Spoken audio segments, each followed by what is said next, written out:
తినాలి, ఇంత బువ్వ తినాలి అన్న. నాకు పాలు అన్నం గతికి లేక అంగన్పల్లి అన్నం పడుకొచ్చుకొని తిన్న రోజులు ఉన్నాయి.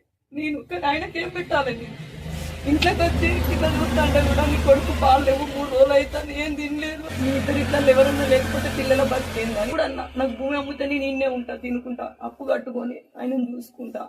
నేను ఆయన ఉంటేనే నాకు దిక్కు మొక్కు, ఆయన లేనిది నాకు ఏది లేదు. నా పిల్లలకు తండ్రి తోడు ఉంటాడని కూడా చెప్పిన. ఇక ఒకటే, ఇక లాస్ట్ కు చూస్తా వీళ్ళు ఏం చేయకపోతే ఇంత తెచ్చుకొని తల్లి నలుగురం చనిపోతాం. ఇక మాకు తిండి లేనిది ఏంది అసలు, మా బతుకులేంది, మేమేంది?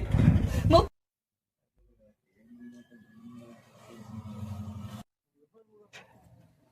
వెంటిలేటర్